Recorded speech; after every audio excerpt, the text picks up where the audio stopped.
Apocalipsis 1 del 9 en adelante dice: Yo Juan, vuestro hermano y copartícipe vuestro en las tribulaciones, en el reino y en la paciencia de Jesucristo, estaba en la isla llamada Palmos por causa de la palabra de Dios y el testimonio de Jesucristo. Yo estaba en el Espíritu en el día del Señor, y al oí detrás de mí una gran voz como de trompeta que decía: Yo soy el Alfa y el Omega, el primero y el último. Escribe en un libro lo que ves y envíalo a las 7 iglesias que están en Asia: a Éfeso, Esmirna, Pérgamo, Tiatira, Sardi, Filadelfia, Laodicea. Y me volví para ver la voz que hablaba conmigo, y vuelto vi 7 candeleros de oro, y en medio de los 7 candeleros a uno semejante al Hijo del Hombre, vestido de una ropa que llegaba hasta los pies, y ceñido por el pecho con un cinto de oro. Su cabeza y sus cabellos eran blancos como la blanca lana, como nieve, sus ojos como llama de fuego, y sus pies semejante al bronce bruñido, refulgente como en un horno, y su voz como estruendo de muchas aguas. Tenía en su diestra 7 estrellas, de su boca salía una espada aguda de 2 filos, y su rostro era como el sol cuando resplandece. Cuando le vi, caí como muerto a sus pies, y él puso su diestra sobre mí, diciéndome: No temas, yo soy el primero y el último, el que vive y estuvo muerto. Mas he aquí que vivo por los siglos de los siglos. Amén. Y tengo las llaves de la muerte y del Hades. Escribe la cosa que ha visto, y las cosas que son, y la que han de ser después de esta. El misterio de las 7 estrellas que ha visto en mi diestra, y de los 7 candeleros de oro. Las 7 estrellas son los ángeles de la iglesia, y los 7 candeleros que ha visto son las 7 iglesias. La palabra del Señor está bendecida. Estaremos predicando Jesucristo en medio de su iglesia. Jesucristo en medio de su iglesia. Bien, la carta de Apocalipsis tiene algo particular, que es la única carta donde lo que se escribe como un dictado. Si nos damos cuenta, las demás cartas, lo que sucedió fue que Dios inspiró sobre la gente por medio de su espíritu para que escribieran conforme a lo que ellos conocían y entendían hasta ese momento. Pero esta carta vemos que es Jesús hablándole a Juan y diciendo: escribe esto que yo te voy a decir. Es decir, que él estaba escribiendo lo que Jesús le estaba diciendo. Entonces, la palabra Apocalipsis viene del vocablo apocaliptus, que quiere decir rodar el velo o revelación. Es decir, eso es lo que significa Apocalipsis, que se revela el velo y podemos ver tal cual es. Es decir, cuando hay un velo no podemos ver lo que está detrás del velo, pero cuando se roda el velo, ¿qué pasa? Vemos. Y eso es lo que significa la palabra de Apocalipsis. Entonces, ¿qué pasa? La carta de Apocalipsis es difícil de entender y leer. ¿Por qué? Porque tiene muchas figuras. Tiene muchas figuras. Entonces, cuando vemos esa figura y nos idealizamos esa figura, vemos una imagen hasta muy diferente a lo que en verdad hemos visto a Dios, porque vemos, está describiendo cómo él está viendo a Cristo Jesús. Entonces, con una espada que sale de la boca, con el cabello blanco. Entonces, es el Jesús que es muy diferente al que hemos visto en los cuadros, el que la gente ha pintado. Que hay gente que ha pintado a Jesús de muchísimas maneras, y nuestra ideología, nosotros estamos idealizados en que físicamente Jesús era así. ¿Por qué? Porque eso es lo que nos han vendido y lo que nos han enseñado. Entonces, ¿qué pasa? Para Juan fue una impresión muy grande y sobrenatural. ¿Por qué? Porque él nunca había visto a Jesús de esa manera. Juan sabía o había caminado con Jesús y lo había visto físicamente. Entonces, él conocía a un Jesús físicamente, que sabía que era el maestro y que venía de Dios. Pero también Juan lo ve en el monte de la transfiguración. Cuando Jesús se llevó para el monte de la transfiguración, se llevó a Pedro, a Jacobo y a Juan. Entonces, cuando Jesús se les manifiesta, ellos ven la gloria de Jesús que Jesús tenía por dentro. Vieron que que él resplandecía, el rostro de él resplandecía como el sol y su vestido se hicieron blanco como la luz. Es decir, que él vio algo muy diferente a lo que había visto físicamente. Está viendo a Jesús en el monte de la transfiguración. Cuando eso sucede, ¿qué pasa con ellos? Que ellos caen rendidos ante él por la grandeza y la majestuosidad de él, por su gloria. Caen rendidos y él se acerca. Me llama la atención que él se acerca y dice, entonces Jesús se acercó y le tocó y le dijo, levántate, no temas. Jesús le dice, no temas, y alzando ahí los ojos, a nadie vieron sino a Jesús. Esa es la segunda vez, o la segunda manera de cómo él ve a Jesús. Lo ve transfigurado y al verlo de esa manera tuvieron miedo, pero él le dio paz diciéndole, no temas. Queridos hermanos, todo aquel que ha conocido a Jesús no debe temer. No temas lo que tú estabas pasando, no temas lo del mañana. Si hay algo que yo personalmente estoy agradecido de Dios, es que ha quitado de mí todo el temor. Porque el perfecto amor de Dios echa fuera todo el temor. ¿Cuántos dicen amén? Amén. El yo saber que Dios me ama me quita el temor. Yo tenía muchos temores. Tenía temores de enfermarme. Tenía temor hasta la muerte. Hubo un tiempo que yo constantemente tenía que ir al cardiólogo porque pensaba que me iba a dar un ataque. Porque tenía miedo. Pero después que conocí a Cristo, todo el temor lo ha echado. Porque es su amor, saber que Él nos ama, es para decir, yo no le temo ni siquiera a lo más difícil de este mundo, que es la muerte. ¿Por qué? Porque el que está en Cristo, el día que se vaya de este mundo, sabe a dónde va a abrir los ojos. La gente, una de los más difíciles para el hombre es la agonía de la muerte. ¿Por qué? Porque en la agonía no sabe a dónde va a despertar. Y por eso es la agonía. Pero nosotros los que estamos en Cristo tenemos ese privilegio y esa bendición de morir en paz.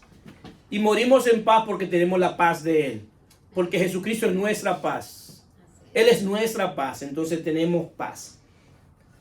Nosotros hemos hablado de lo que se define en los estados de Cristo. Viendo a Cristo de una manera más amplia en las Sagradas Escrituras. Viendo a Cristo de forma espiritual. Nosotros vemos a Jesucristo como el ente de la creación, como Dios creador que creó todo, que existe antes que todas las cosas. Todas las cosas por Él existen y todas las cosas fueron hechas por Él, que Él es Dios antes de estar encarnado. Entonces también vemos a Cristo desde la encarnación, desde cuando Él tomó un cuerpo y se encarnó. Entonces ahí se llamó Jesús de Nazaret, varón judío. Entonces, ¿qué sucede? Mucha gente solamente lo ve desde esta etapa, desde el varón judío y desde la encarnación. Pero Pablo lo vio diferente. El apóstol Pablo ve a Jesús más allá de lo que nosotros podemos ver, y es verlo en términos espiritual. Dice Pablo en 1 Corintios 15:45, así también está escrito, fue hecho el primer Adán alma viviente y el postrer Adán espíritu vivificante. El postrer Adán es Jesucristo. Se le llama también el postrer Adán, se le llama a Jesús, pero dice que fue hecho espíritu vivificante. En español, un espíritu que da vida. Después de la resurrección, lo que Jesús envía es su espíritu. ¿Para qué? Para darnos vida. Y ahora podemos tener vida en el espíritu. Es decir, que ahora nosotros de la manera que podemos tener una relación con Dios es de manera espiritual. Porque mi espíritu lo conoce y lo escucha y lo entiende desde el punto de vista espiritual. Ninguno de nosotros tenemos una relación con Dios de una manera física como Juan. Juan conoció a Jesús y anduvo con Jesús para arriba y para abajo, como decimos en buen dominicano. Entonces él conoció a Jesús de esa manera física y él veía a Jesús un hombre normal, así como estamos nosotros, como yo lo veo a ustedes como un hombre normal. Pero Jesús no era un hombre normal porque él estaba lleno de gracia y de verdad por dentro. Era Dios y en él estaba la plenitud de Dios y la imagen visible del Dios invisible. Es la única vez que el Dios invisible se hace visible para que los ojos lo vieran, para que lo pudieran tocar y para que pudieran tener una relación con Él. Entonces Juan está acostumbrado a ver a Jesús de una manera física y ya lo ha visto de una manera en la transfiguración. Entonces ahora nosotros tenemos que ver a nuestro Señor y Salvador Jesucristo es de una manera espiritual y es desde nuestro espíritu. ¿Por qué? Porque Dios es espíritu y a Dios se le adora en espíritu, porque es la única manera que se puede adorar a un espíritu. Hay gente que tiene relación con algo, mucha gente tiene necesidad de tener una relación con Dios, con algo que ellos vean para poder adorar. Es una necesidad inherente en el corazón del hombre, ver algo para adorar. ¿Por qué? Porque la muerte espiritual no le permite ver más allá de lo físico. Y necesita adorar porque la adoración es algo inherente a la necesidad del hombre creado. Porque el hombre fue creado con el propósito de la alabanza de la gloria de Dios. La razón de la existencia del hombre es adorar a Dios.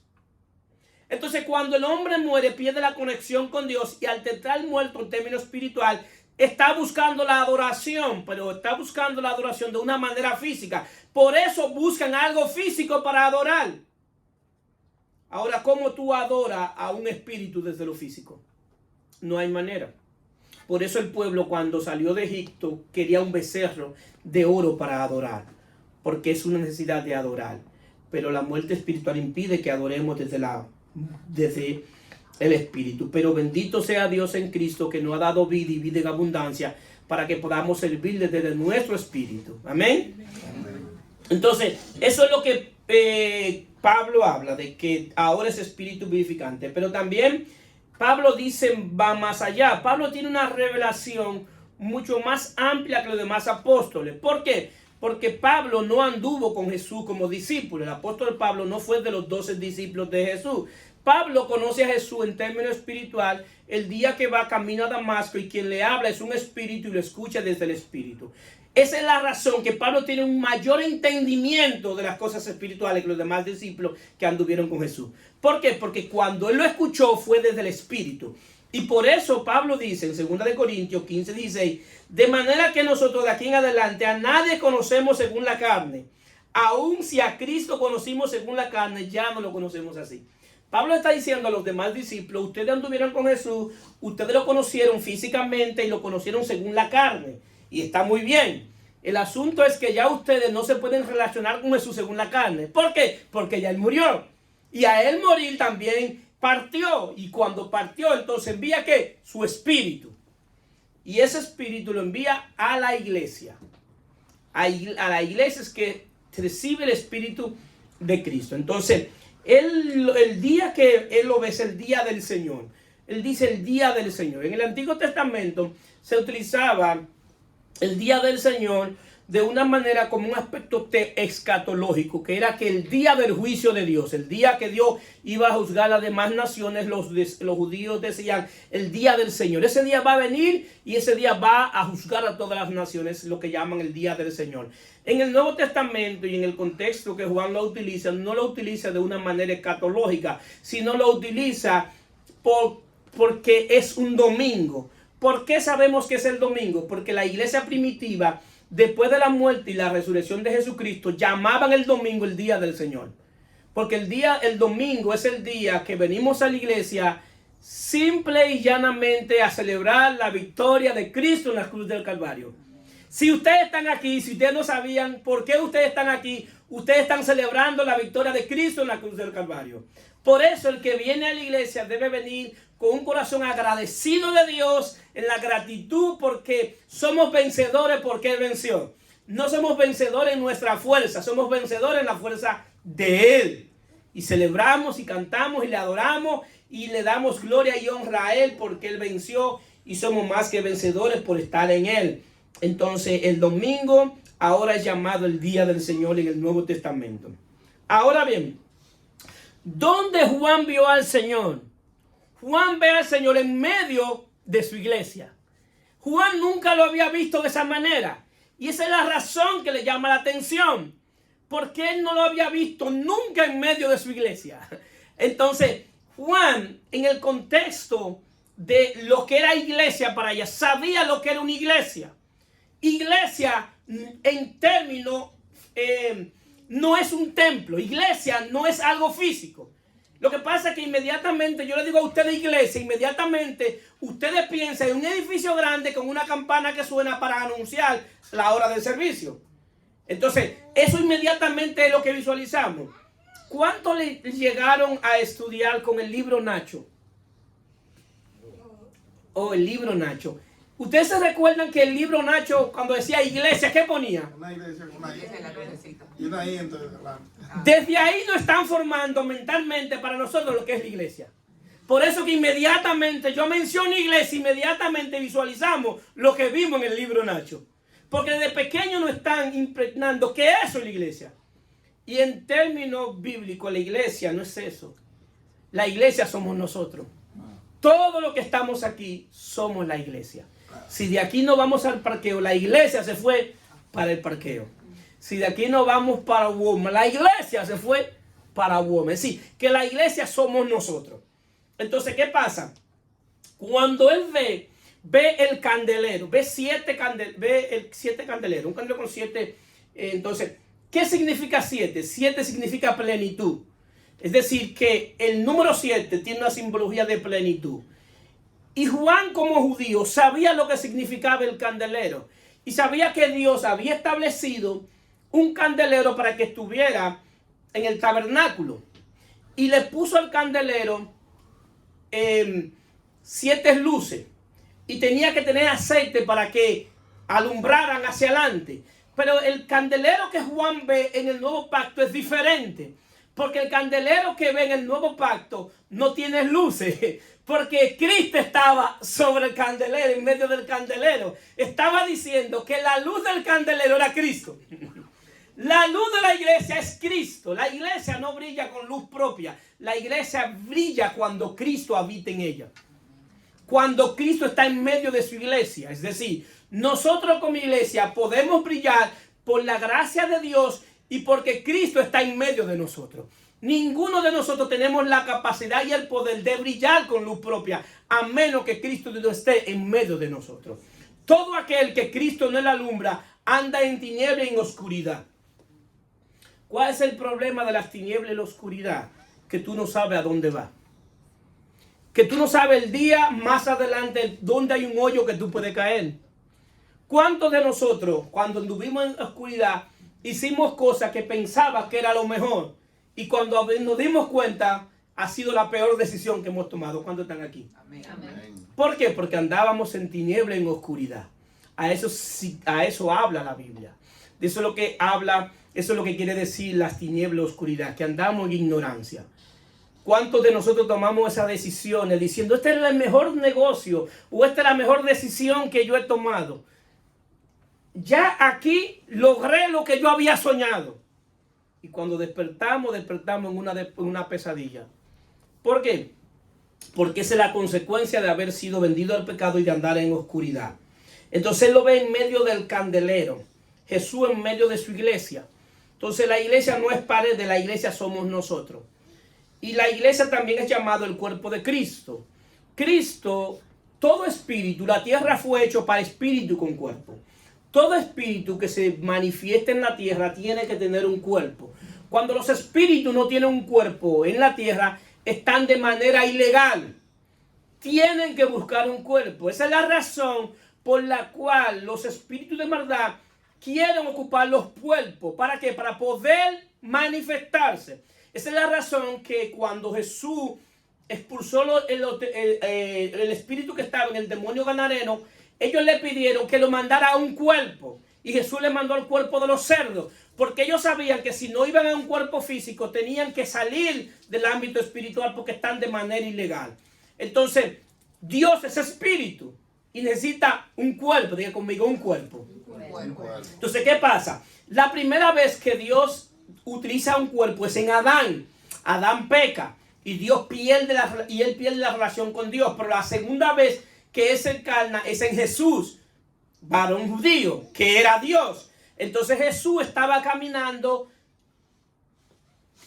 con el Espíritu de Dios. Ahora bien, Jesús tenía limitaciones. ¿Qué limitación tenía Jesús? Que solamente podía estar en un lugar en un tiempo específico.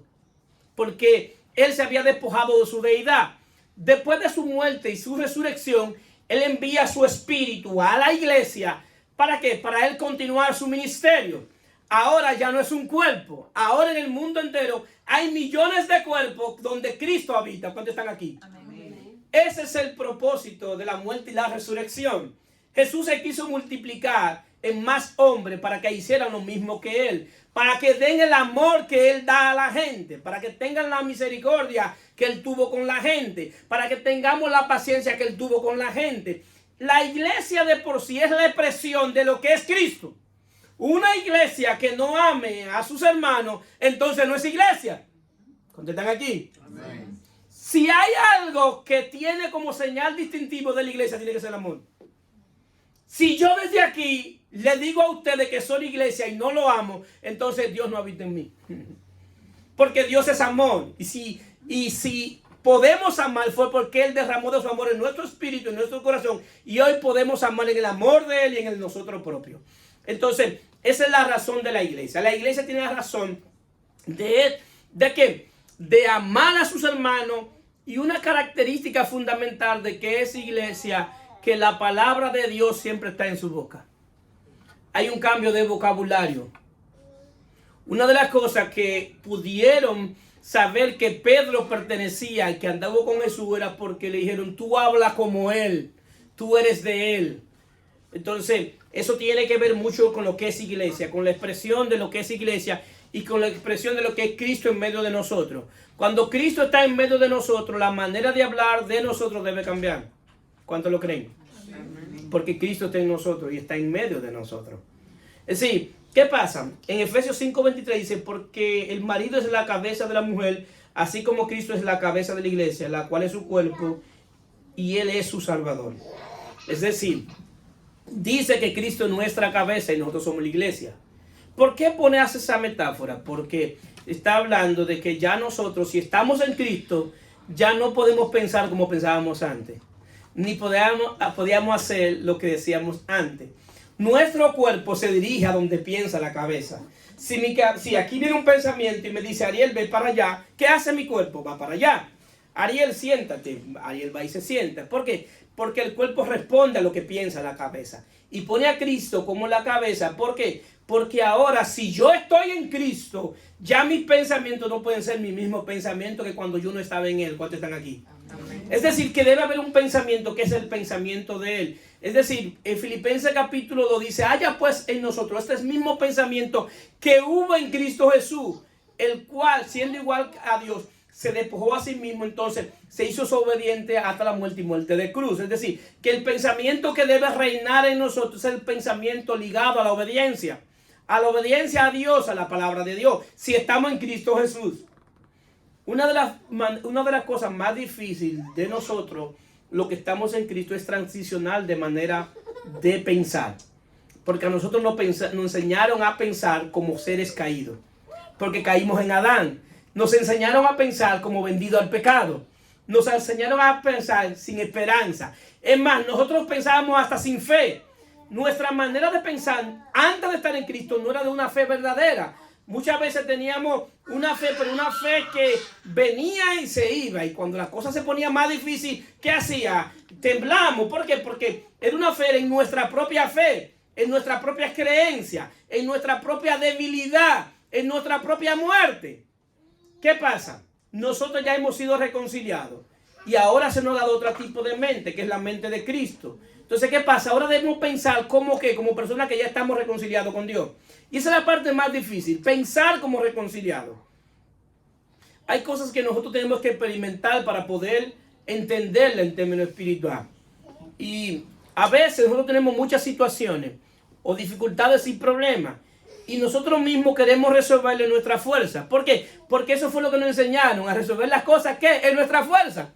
Pero ahora estamos en Cristo, debemos saber y entender que nuestra fuerza viene de Él, que quien puede resolver todas nuestras situaciones es Él. ¿Cuántos lo creen? Amén. Es decir, ¿qué implica eso? Que cada situación, por mínima que tú veas, lo primero que debemos hacer, antes de decirle a otro, reclamarle a otro, debemos orarle a Él. ¿Por qué? Porque Él es el que puede cambiar nuestro entorno, nuestra situación. Y nosotros queremos muchas veces resolver las cosas a nuestra manera, como nos enseñaron. A golpe, a pleito, a estrellando, armando un rebú en buen dominicano. Y déjame decirte que el único que puede resolver cada situación en la vida de cada uno es Dios en Cristo Jesús. Entonces por eso debemos acercarnos a él, pensar como personas que ya están reconciliados. Y cada situación que estemos viviendo, por pequeña que sea, ve a la presencia de él, háblale a él, dile a él. ¿Por qué? Porque tú tienes que verte como él te ve y él te ve como iglesia. ¿Cuántos lo creen que es una iglesia? Dios te ve como iglesia y Dios ve a Cristo en medio de ti, obrando en cada uno de nosotros para que haya una transformación, obrando, trayendo luz para que los pasos que demos sean luz, para que veamos allá, más allá de la curva, porque solamente vemos el momento, pero no vemos lo que puede significar, lo que puede pasar con esas decisiones que al final muchas veces son malas. Bien, entonces, ¿qué pasa? En el Nuevo Testamento, al Espíritu Santo se llama el Espíritu de Cristo. Es el mismo Espíritu. Lo que pasa es que se le llama el Espíritu de Cristo porque viene en honor a Cristo. Porque es Cristo que ora al Padre para que envíe el Espíritu Santo. Entonces Cristo viene a ser, el Espíritu de Cristo viene a ser a Cristo real en nuestra vida. Cristo está presente en nuestra vida y es real. Y en cada situación que tú estés viviendo, Cristo está ahí. Cristo está ahí consolándote y ayudándote. No importa la situación que tú estés viviendo, créeme que Dios está ahí. Cristo está ahí. ¿Por qué? Porque el Espíritu de Él está ahí. Y eso que tú estás pasando, aunque tú no lo entiendas, al final va a obrar para bien. Amén. Porque la palabra dice que para los que aman a Dios, todo obra para bien cuando soy llamado conforme a su propósito. Lo que tú estás viendo hoy como una crisis es la oportunidad de Dios de que tú le conozcas quién es Él.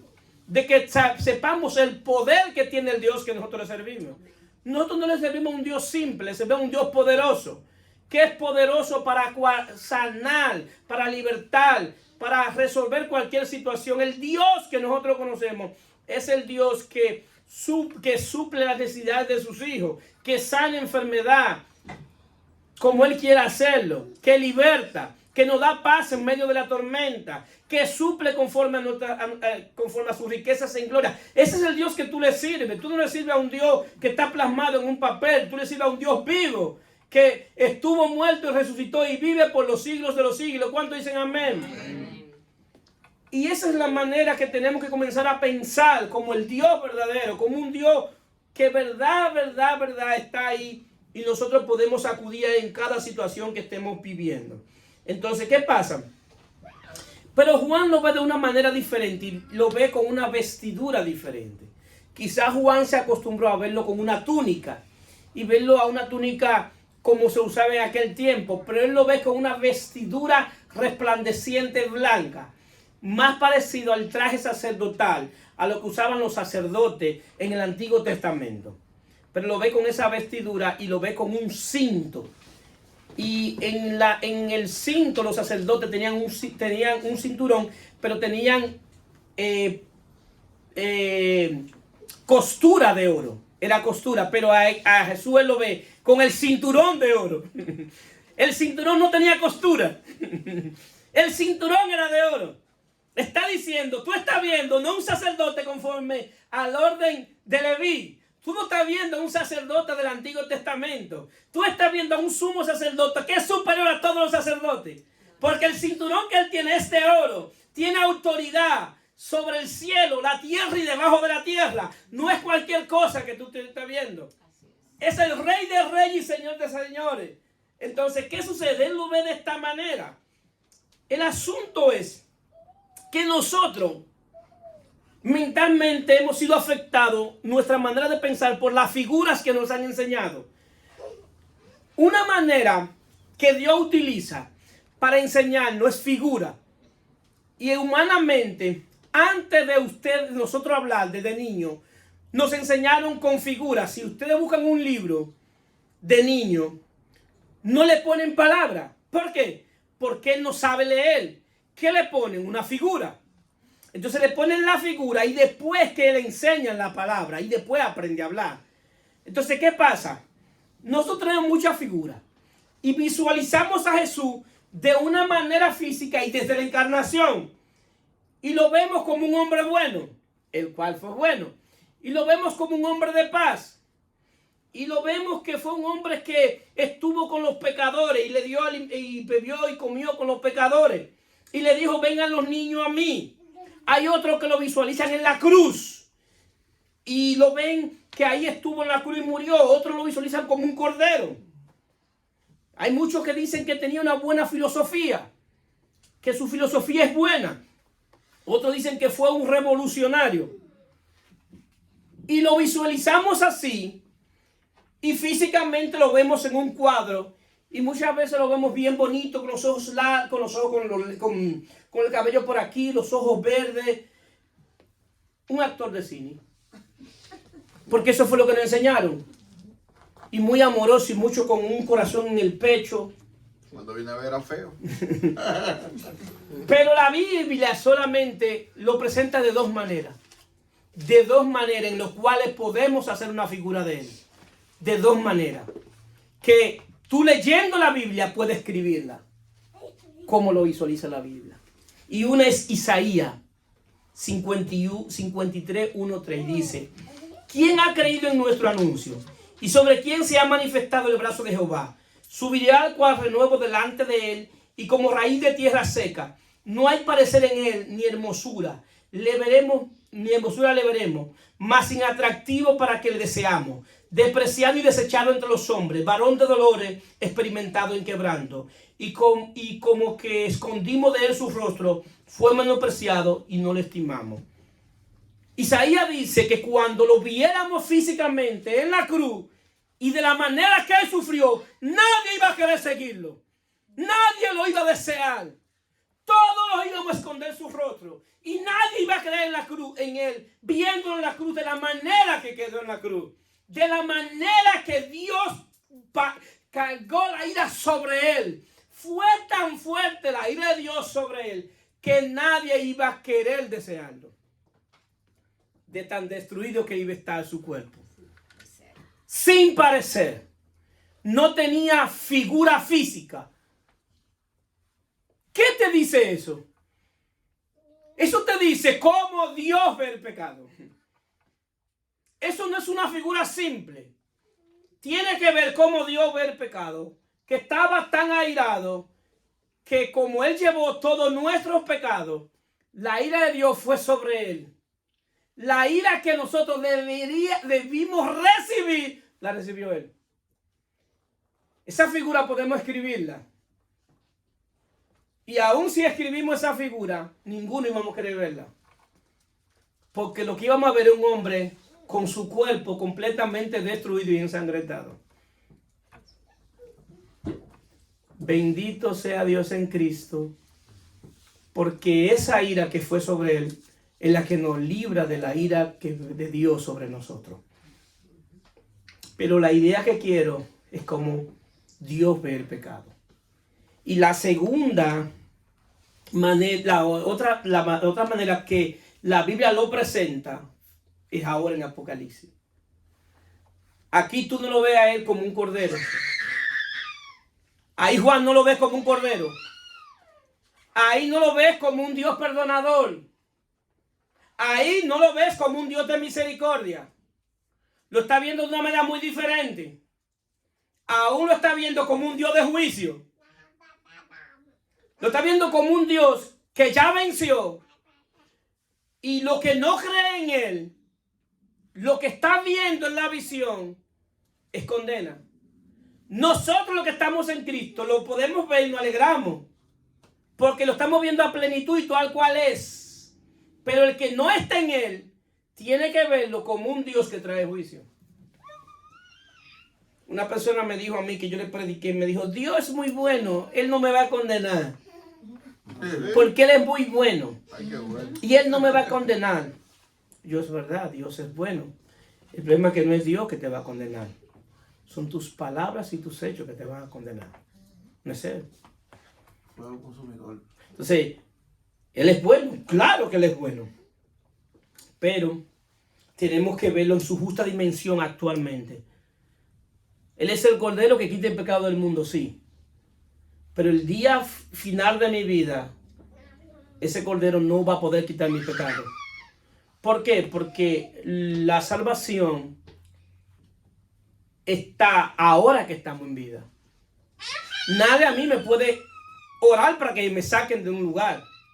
Mi decisión es ahora en Cristo Jesús. por la fe en Él. Y la decisión se toma en vida, no después de muerto. Ni un muerto no puede tomar decisiones, ni nadie puede tomar decisión por él. Entonces, ¿qué pasa? Dice, vestido con ropas que llegaba hasta los pies y ceñido por el pecho con un cinto de oro. Su cabeza y su cabello eran blancos como blanca lana, como nieve, sus ojos como llama de fuego, y su pie semejante al bronce bruñido, refulgente como en el horno, y su voz como estruendo de muchas aguas. Tenía en su diestra 7 estrellas, de su boca salía una espada aguda de 2 filos, y su rostro que era como el sol cuando resplandecía en su fuerza. Es decir, que vemos la manera también como lo presentan en la visión. Entonces lo vemos como ese sumo sacerdote, pero lo vemos con la cabeza y su cabello blanco y de blanca lana. ¿Qué simboliza eso? Pureza y sabiduría. Eso es lo que simboliza eso. Y es también, es lo que habla de Isaías también habla de cuando Dios quitará en Cristo Jesús nuestros pecados, y si nuestros pecados fueran como rojos, como el carmesí, vendrían a ser como blanca lana. La impartición de la vida de Cristo en nosotros es lo que nos hace salir del pecado. Nadie en su propia fuerza puede salir del pecado. Ahora bien, cuando creemos en Cristo Jesús y ponemos nuestra confianza en Él, Él es que nos ayuda a salir de nuestra condición pecaminosa. Porque nadie por su propia fuerza puede hacerlo. Es la impartición del Espíritu de Él a nuestro espíritu. Cuando su Espíritu viene a morar a nuestro espíritu y desde adentro Él comienza a hacer una obra en nosotros. Y eso hace que por medio de la santificación entonces nosotros nos alejemos del deseo de pecar. Por naturaleza vamos alejándonos del deseo de pecar. Muchas veces nosotros no queremos servirle a Dios porque creemos que vamos a tener que dejar muchísimas cosas.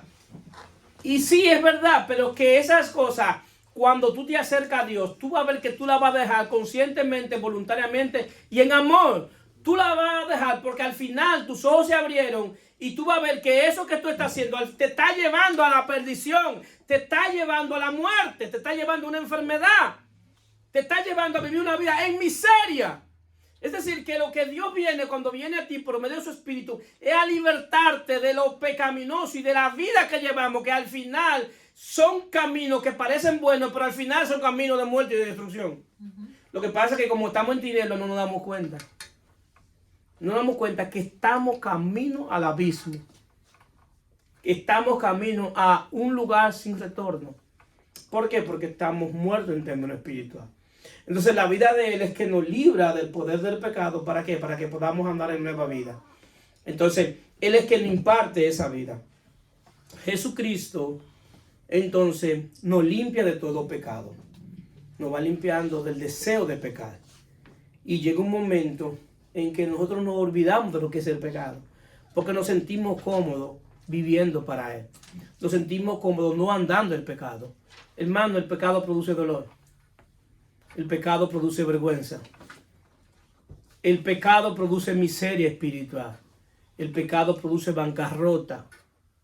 Es muchas cosas lo que produce el pecado y no nos damos cuenta. Lo peor es que no nos damos cuenta.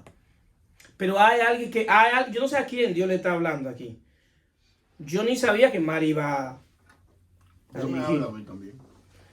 Yo no sabía que Mari iba a dirigir y estamos hablando del mismo tema. Ahí también. Es el mismo tema que estamos hablando y yo no sabía que ella iba a dirigir. Entonces, démosle gracias a Dios que cuando Dios le habla a su iglesia es porque todavía Él tiene planes. Vamos a tener miedo el día que Dios nos deje de hablar. Sí, el día que podemos tener miedo es el día que Dios nos deja de hablar. Pero mientras no esté hablando, démosle gloria a Dios. Porque nos está hablando. ¿Bien? Los ojos como llama de fuego. En los ojos como llama de fuego. El fuego en este aspecto simboliza también juicio. Ya no ven un cordero. Ven a un Dios que viene a condenar a los que no han creído. Los que no han creído en Él. Y esta es la condenación, que la luz vino al mundo y amaron más las tinieblas que la luz porque sus obras eran malas. Es la condenación actual, no recibir y no aceptar a Cristo. Entonces también lo ve como un pie de bronce bruñido. También el bronce lo presenta aquí también como asociado al juicio y al sacrificio. Pero viene como, dice, refulgente como el fuego, y es como que había salido de un juicio. Y el juicio del cual Él había salido, el juicio que Dios había hecho sobre Él en la cruz. La cruz es un lugar de juicio. Ahí hubo un juicio, una condena. Y él lo está viendo que salió del juicio. Entonces también el bronce es un metal fuerte. Que da estabilidad y permanencia. ¿Qué te está diciendo ahí con el bronce bruñido? Que aquel que está en Cristo, por medio del juicio que él sufrió, nosotros hoy podemos ser fuertes en términos espiritual y podemos permanecer en él y estar estable en él. En el lugar donde nuestra vida está más segura es en los pies de Cristo. Si nuestra vida no está a los pies de Cristo, nuestra vida es un desperdicio. Es más, eso no es vida. Algunos le llaman vida, pero en el lugar donde más seguro es en los pies de él. Por eso podemos entender cuando la mujer que fue y se postró a los pies de él y querían que la quitaran a esa mujer, y esa mujer estaba ahí llorando. ¿Qué le pasaba? Nadie sabía qué le pasaba, pero ella estaba segura porque estaba a los pies del maestro. Querido hermano, en el único lugar que tu vida puede estar segura es en los pies de Cristo, créeme. Y créeme hoy que es en el único lugar. En ningún otro lugar esta vida tiene sentido si no es a sus pies. Es a sus pies. Entonces, para que podamos tener fortaleza, ¿qué va a ser esa fortaleza? Que nos va a permitir estar firmes en momentos difíciles, en momentos de dolor, en momentos de verdad que nadie quisiera pasar por esos momentos. El asunto es que el hecho de estar en Cristo y el Evangelio no nos garantiza que no tendremos momentos difíciles. Eso en ningún lugar lo garantiza en la Biblia, de que no tendremos momentos difíciles. Hay momentos que nosotros pensamos que nunca van a llegar y un día van a llegar. La pérdida de un ser querido, que nunca pensamos. ¿Cuántos nosotros pensamos, esto nunca me va a pasar a mí? Yo era uno que pensaba que a mí no me va a pasar esto y esto. Y cuando pasó, yo me toqué con la realidad de algo que yo pensé que nunca iba a pensar, que iba a pasar. Así somos nosotros. Pensamos que las cosas no van a pasar y pueden pasar. Y a Dios que nos libre. Pero el día que pase, ¿qué es lo que nos va a mantener firme? Es Él. Él. Solo Él puede mantenernos firmes. Porque de otra manera, cualquiera pierde la cabeza. Cualquiera pierde la cabeza. Yo leí esta semana en el periódico de una joven que murió de depresión porque su padre lo había matado allí en Santo Domingo. Fue tan fuerte para ella la muerte de su padre que ella murió de depresión. Murió de depresión por la muerte de su padre. No soportó. Entonces, ¿qué implica esto? Que el único que nos puede ayudar a enfrentar cualquier situación es Él. Él solamente, mire, no hay psicólogo, no hay psiquiatra que te pueda ayudar. Un psiquiatra lo que te puede dar es medicina para tranquilizarte. Pero el único que te puede dar fortaleza en medio del dolor es nuestro Señor y Salvador Jesucristo, como el ancla de nuestra fe. Como el que sostiene nuestra fe en momentos difíciles es Jesucristo. Si hay algo que yo sé que está de acuerdo conmigo, todo aquel que ha llegado a los pies de Cristo, es que decir que lo único que yo me arrepiento es no haberlo conocido antes. Si de algo yo me arrepiento es de no haber conocido a Jesucristo antes.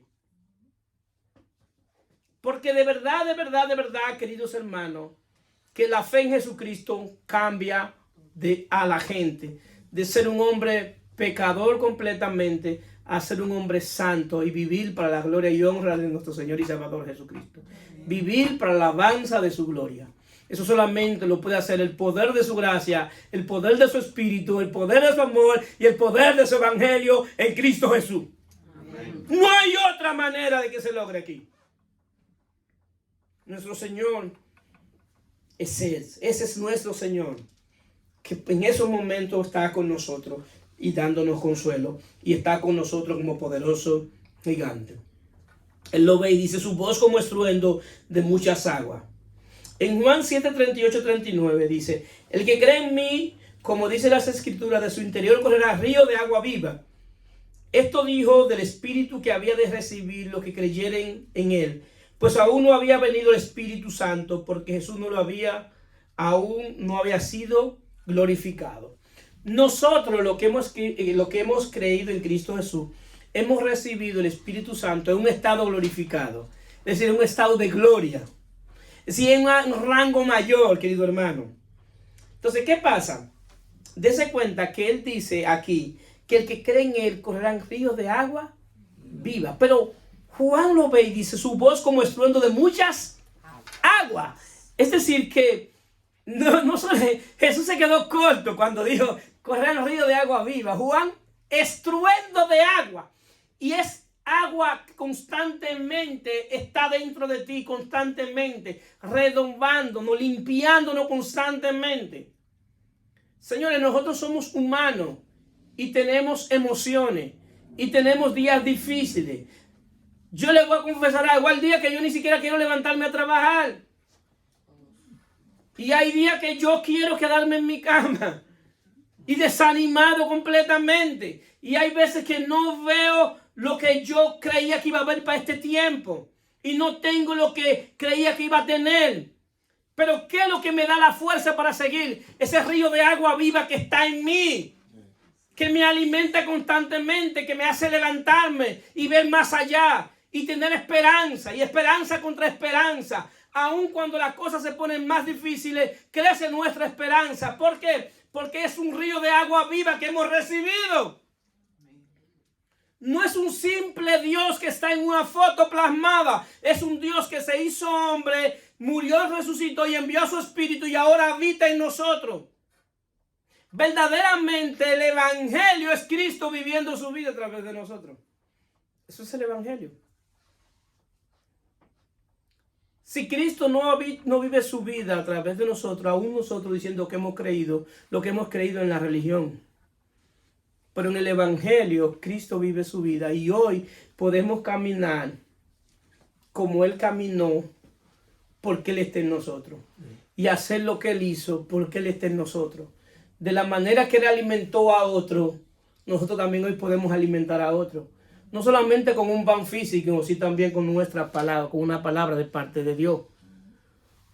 Nosotros a veces no sabemos la responsabilidad que tenemos al venir al Evangelio. Una palabra nuestra a cualquier gente que esté pasando por una situación le puede cambiar el día. Y nosotros darle esa palabra sin saber lo que estamos provocando. Sin saber lo que está pasando. Y a veces decimos una palabra y no entendemos lo que dijimos. Pero tú no sabes lo que tú estás haciendo con alguien que necesitaba esa palabra ese día. Comienza a verte como Dios te ve. Comienza a verte como iglesia. Comienza a verte así. Comencemos a vernos así, señores. Dice, tenía en su diestra 7 estrellas. Las 7 estrellas hablan de los líderes. De su boca salía una espada aguda de 2 filos, que es la palabra de Dios. Simboliza la palabra de Dios. Pero es una palabra aguda de 2 filos. Jesús dijo en Juan 12, 46, 48. Yo, la luz, ha venido al mundo para que aquel que cree en mí no perezca en tiniebla. Al que oye mi palabra y no la guarda, yo no le juzgo. Yo no le juzgo. Porque no he venido a juzgar al mundo, sino a salvar al mundo. El que me rechaza y no recibe mis palabras, tiene quien le juzgue. La palabra que he hablado, ella le juzgará en el día postrero. Es la palabra de él que nos va a juzgar. Y es una espada de doble filo. Es decir, tiene doble filo porque el que recibe esa palabra y la guarda, esa palabra va a ser de doble filo en nosotros y va a partir todo nuestro yo, nuestro ego. Va a romper todo lo que es viejo.